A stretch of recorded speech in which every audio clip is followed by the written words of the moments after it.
Hello, dear friends. I would like to continue my thinking about changes in politics in the United States and in strategic cooperation between the USA and India. Actually, I would like to connect the resignation of Talsi Gabbard as the Queen of Intelligence Community and the recent statement by Marco Rubio in India. And I would like to connect these two events together.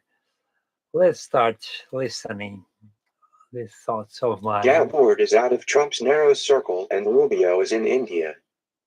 Ethnic Indian Talsi Gabbard, the Queen of Intelligence Community, will retire by June 30th. I admitted this in a stream on May 19th during Trump's multi-step with Iran, Israel and India under Pahlavi II as a new head of New Iran's governance. I noticed that, firstly, China is still putting pressure on the United States and Iran through Pakistan to jointly contain India by November with Trump as a partner. Secondly, India and Israel have dramatically increased military cooperation in 2025-2026. Israel is increasing its arms exports to Europe, and India is also actively selling, buying and reselling them. Thirdly, this is not profitable for China because she does not want Europe to get alternative arms suppliers besides the United States, and this is Xi's trump card or a joker in the strategic poker game in negotiations with Trump in September and November. Pakistan is to be ready for joint efforts with Trump by November to contain India, for India and Israel have sharply increased military cooperation in 2025-2026. Israel is also ramping up arms exports to Europe, and India is also actively selling, buying and reselling them. This is disadvantageous for China. It does not want Europe to gain alternative arms suppliers besides the United States, and this is a plus for Xi in the negotiations with Trump in September and November.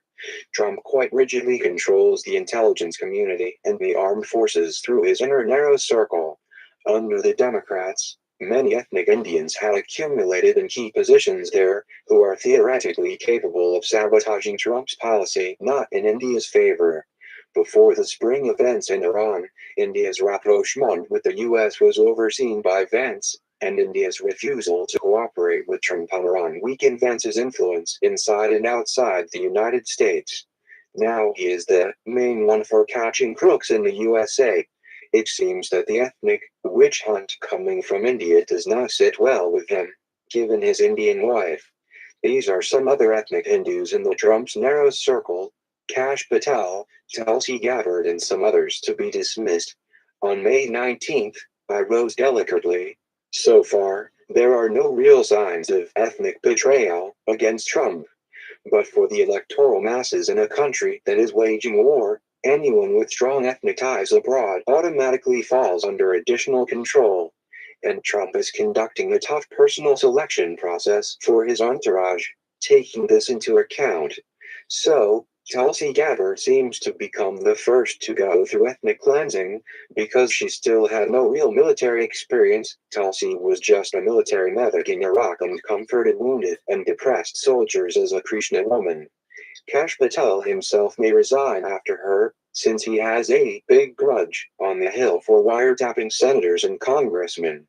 Until recently, the migration policy before Trump 47 revealed the priority of Indians when hiring them in the California IT industry. And this blue state is now a bulwark of anti-Trumpism. It turned out that there were material benefits for Indian employers with their English as an advantage. But at the same time, as employees, they received a lower tax to the federal treasury. The same trick with years was done by the Democrats at power with Indian migrants in the USA already under Clinton. And under Obama and Biden, Democratic bureaucrats generally drove everyone with the mentality of Islamic terrorism out of the military, intelligence community and the State Department, with replacing them by guys from India. And now, before our eyes, Trump 47 is crushing various forces of the internal opposition during sweeps in law enforcement agencies. Talsi Gabbard got in the hot seat before the summer events, the 250th anniversary and the FIFA World Cup. It is very important to identify foreign and domestic terrorists among football fans at the FIFA World Cup matches in the USA, Canada and Mexico in an impartial and public manner in advance. Moreover, when using AI, they say, nothing personal, the AI just decided that way to prevent foreign and domestic terrorism. That is why on May 22nd, in India, Marco Rubio brilliantly made a hint to the Indian Prime Minister's stories about India's sovereign right to a multi-vector policy without taking into account the interests of the United States with her counter-terrorist preventive measures. Without referring to Talsi Gabbard's resignation, Rubio clarified. Yes, one country can defend its fuel policy, while the other put its bet on the AI industry and the development of its rare earth materials, hint at the agreement on this between Trump and Xi on May 15th. Yes, migrants from outside are needed to serve one or another development strategy, fuel-based or digital.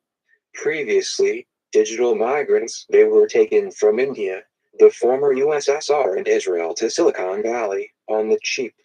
As early as 2025, Trump and Xi were talking about 500 to 600,000 Chinese in universities and enterprises in the United States at the expense of Beijing and Taipei. Such an ingenious maneuver by Trump 47 is designed to prevent the activity of Islamic extremists in U.S. universities in conjunction with the urban rabble bought for petrodollars. Yes, for now, fuel and ITAI guys are made by Trump allies, but everything is moving towards the growth of digitalization. It is to ruin the hopes of the revanchist Democrats for their former ties to the Indians in the armed forces, the military-industrial complex and the intelligence community with their ties with ruling petrocrats in India. Rubio also gently but persistently pointed out the contradiction between India's strategic alliance with the United States.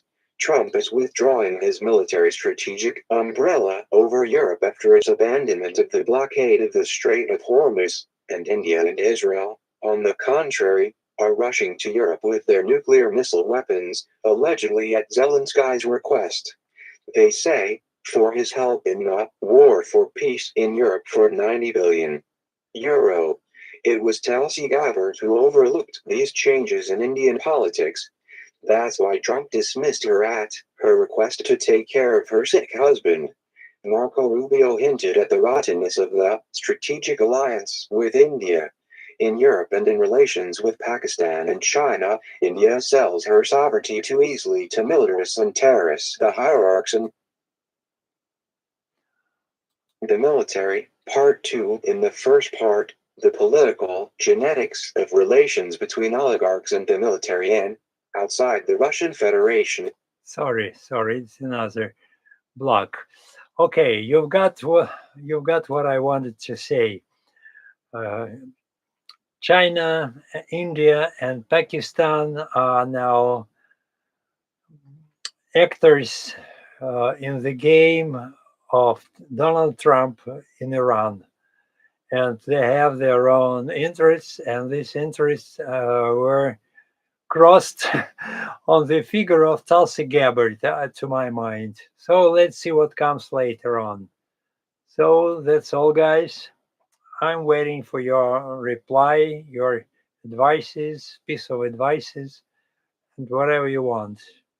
So bye bye now.